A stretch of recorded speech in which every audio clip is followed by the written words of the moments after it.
ರಾಜೀವ್ ಗಾಂಧಿಯವರ ಹತ್ಯೆಯಿಂದ ಒಂದು ದೇಶ, ಎರಡನೇದು ಹೆಣ್ಮಕ್ಳಿಗೆ, ಮೂರನೇದು ಯುವಕರಿಗೆ ಬಹಳ ದೊಡ್ಡ ಆಘಾತ.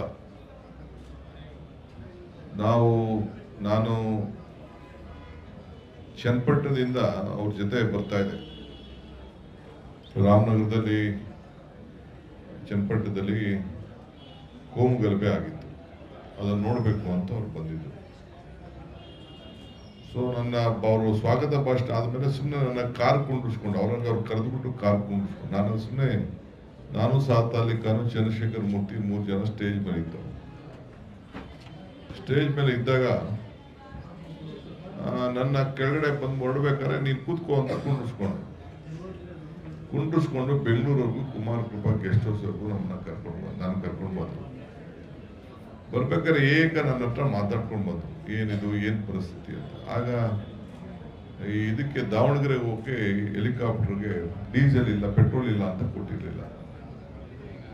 ಆಗ ನಮ್ಮ ಗೌರ್ಮೆಂಟಲ್ಲಿ, ನಮ್ಮದೇ ಕಾಂಗ್ರೆಸ್ ಗೌರ್ಮೆಂಟ್ ಇತ್ತು. ರಾತ್ರಿ ಏನೋ ಚರ್ಚೆ ಆಯಿತು, ಅದನ್ನೆಲ್ಲ ನನಗೆ ಹೇಳಕ್ಕೆ ನನಗೆ ಇಷ್ಟ ಇಲ್ಲ, ಅದು ಹೇಳಬಾರ್ದು. ಬೆಳಗ್ಗೆ ಒಂದು ತೀರ್ಮಾನ ತೆಗೆದುಕೊಂಡು ಬೆಳಗ್ಗೆ ಏರ್ಪೋರ್ಟಲ್ಲಿ ಒಂದು ತೀರ್ಮಾನ, ರಾಜೀವ್ ಗಾಂಧಿಯವರು ವೀರೇಂದ್ರ ಪಾಟೀಲ್ ಹಾಸ್ಪಿಟಲ್ ನೋಡಿದಾಗ ಅವರ ಪರಿಸ್ಥಿತಿ ಆರೋಗ್ಯ ಸರಿ ಇರಲಿಲ್ಲ, ಒಂದು ತೀರ್ಮಾನ ತೆಗೆದುಕೊಂಡ್ರು. ಅದು ಮುಗೀತು. ಆಗ ರಾತ್ರಿ ಎಲ್ಲ ಏನೇನೋ ಘಟನೆ ನಡೀತು. ಆಮೇಲೆ ಸ್ವಲ್ಪ ಗಲಾಟೆ ಎಲ್ಲ ನಡೀತು, ಶಾಸಕರೆಲ್ಲ ಸೇರಿ ಕೊನೆ ಗೌರ್ಮೆಂಟು ಇದಾಯಿತು. ನಾವು ಹೈದ್ರಾಬಾದ್ ಹೋದ್ರು, ರಾಜೀವ್ ಗಾಂಧಿ ಅವರು ಹೈದ್ರಾಬಾದ್ ಬಂದರು. ಮೂಪ್ನಾರ್ ನಮ್ಮ ಜನರಲ್ ಸೆಕ್ರೆಟರಿ, ನಾನು, ರಮೇಶ, ಗುತ್ತೇದಾರು, ಬಂಗಾರಪ್ಪನವರು. ಅಷ್ಟೊತ್ತಿಗೆ ಬಂಗಾರಪ್ಪನವರು ಜವಾಬ್ದಾರಿ ತೆಗೆದುಕೊಂಡಿದ್ದಾಗ ಆಗ ಬಂಗಾರಪ್ಪನವ್ರಿಗೆ ಒಂದು ಡೈರೆಕ್ಷನ್ ಕೊಟ್ಟರು, ಎಲ್ಲ ಕಮ್ಯುನಿಟಿಲಿ ಒಬ್ಬೊಬ್ಬ ಯುವಕರನ್ನು ನೀವು ಆಯ್ಕೆ ಮಾಡಬೇಕು ಮಂತ್ರಿಯಾಗಿ. ಯಾವುದೇ ಒತ್ತಡ ಇರಲಿ, 1 ಮಂತ್ ಜಿಲ್ಲೆಗೆ ಇಬ್ಬರಾದ್ರು ಅಂತ ನೀವು ಬಿಡಕ್ಕೆ ಹೋಗಬೇಡಿ. ನೀವು ಎಲ್ಲ ಜಾತಿಗೂ ಒಬ್ಬೊಬ್ಬನ ಯುವಕರನ್ನು ನೀವು ರೆಡಿ ಮಾಡಬೇಕು ಅಂತೇಳಿ ಕ್ಯಾಬಿನೆಟ್ಗೆ. ನಾವೆಲ್ಲ ಫಸ್ಟ್ ಟೈಮ್ MLAs, 1 ವರ್ಷನೂ ಆಗಿಲ್ಲ MLA ಆಗಿ, 1 ವರ್ಷ ಆಗಿಲ್ಲ. ಡೈರೆಕ್ಷನ್ಸ್ ಕೊಟ್ಟರು.